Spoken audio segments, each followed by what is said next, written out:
first, get yourself some yellow onions, cut them into little slices like so. In a pan on low heat, we're gonna add some vegetable oil, throw in our onion, then add some organic non-GMO vegan butter, a little bit of salt, and we're gonna cook it for about 30 minutes to 1 hour. Dude, that long for some onions? You're tripping. Look how good it looks, bro. Trust me, it's worth it. Cool, now we're gonna butter up some buns. And today I'm using potato buns, but you can use whatever buns you want. But if you end up using hot dog buns, just remember to DM me your address so I can slap the shit out of you, because what the hell is wrong with you? You want to make sure that your buns get buttery and toasty as possible. You know what I'm saying? Look at this shit. Moving on, we're gonna get ourselves some Beyond Beef and form them into little squares. No, I mean spheres. Throw some oil into a pan on medium heat, and we're gonna throw our meat in and smush it down flat. Season with salt and pepper or whatever seasoning you want. Wait about 2 minutes, flip it over, and season again. Throw some vegan cheese on top of the patty and cover it with the lid until it melts. I was way too hungry for that, so I took the patty out, threw some butter lettuce on top, cut myself a thick slice of tomato and put it on top of the lettuce, added some barbecue sauce, and yeah, that's pretty much it. Let's go. Ooh.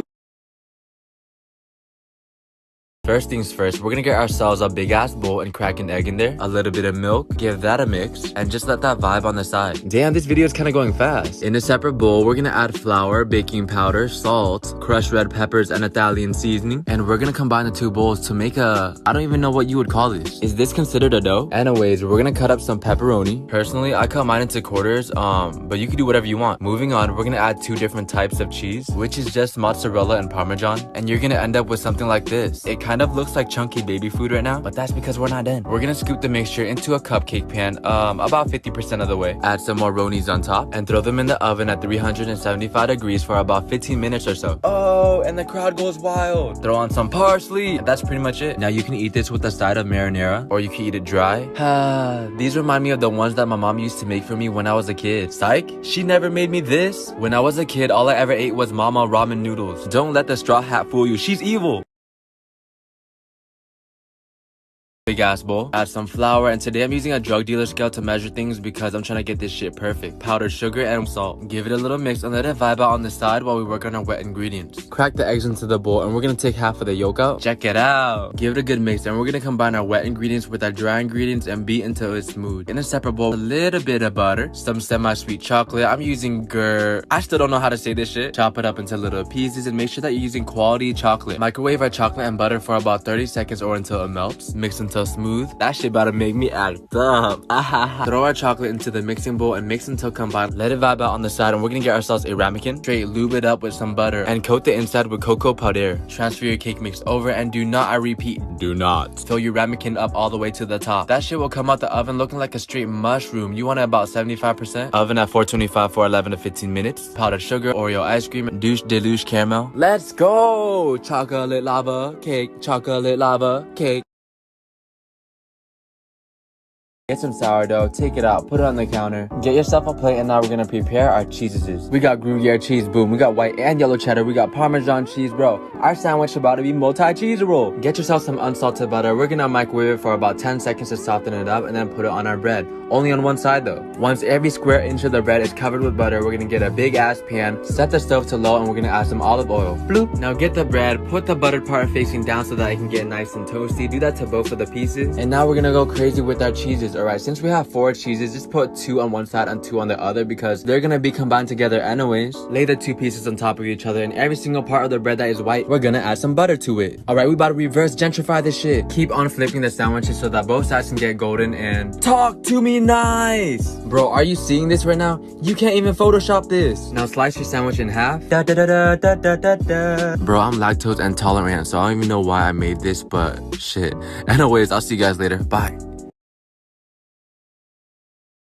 Get yourself some rotini pasta, and we're just gonna cook it in some salty boiling water. Meanwhile, we're gonna cut up some garlic. I'm using this much. Once the pasta is done cooking, go ahead and scoop it out, but remember to keep 1 cup of that pasta juice. Once you have your garlic, your pasta juice, and your pasta, it's time to cook, baby. Let's go. Olive oil in the pan, throw in your garlic, and we're just gonna saute it until it's aromatic. Now we're gonna add a whole entire can of tomato paste, and we're just gonna saute it until it gets a deep red color. Yo, look at this small ass bottle of vodka. This shit cute. We about to get drunk in love. And if you're you're under 21, you should probably skip this step. Then add yourself a whole entire can of coconut milk. It kind of looks nasty at first, but keep on mixing it until you get something like this. Now add your pasta to the sauce, give it a good mix. Then boom, a little bit of pasta juice, garlic powder, salt, pepper, crushed red peppers, and we're pretty much done. Yo, this cooking shit is easy. Let's get it. Plate it, then add some parsley. The flavor is immaculate, exquisite. Ahaha. Hey yo, who the hell is this? And why the hell is she eating my food? Until next time, I'll catch you guys later. Bye.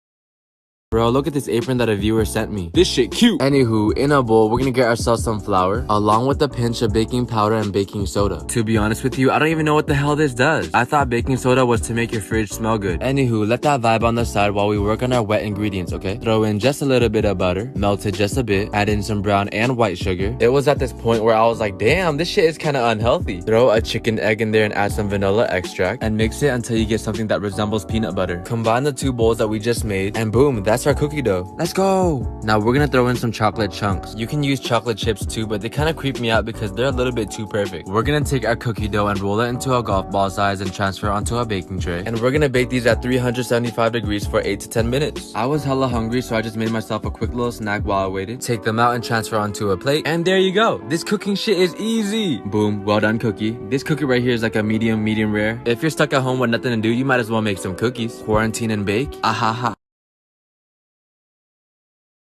First things first, we're gonna start off with a Korean pear. What's the difference between this pear and an American pear? This one has a universal healthcare system. We're gonna grate half of it into a bowl and then add some soy sauce, brown sugar according to your taste, sesame oil, and some garlic that we're gonna press because it's faster than mincing it. Along with that, we're also gonna throw in some ginger, and lastly, some gochujang, which is a Korean spicy paste, but it's not that spicy though. Mix that up and just let it vibe on the side. And now we're gonna work on our meat. Yeah! This is just some ribeye that I froze for an hour so that it's easier to cut. And we're gonna cut them into thin slices like they usually are at Korean barbecue spots. All we have to do now is marinate it, throw it in the refrigerator, and come back after a few hours. The longer you wait, the more flavor it will have. But if you're hungry, just make it right now. It's not a big deal. A little bit of oil in a pan, medium-high heat, and just cook it like you would cook anything else. For me, I like that charred meat taste, so I burnt it on purpose. And yeah, add some parsley. And that's pretty much it. This cooking shit is what? Easy! I'm pretty sure we can all agree that there's no better feeling than having meat in your mouth. Wait, pause.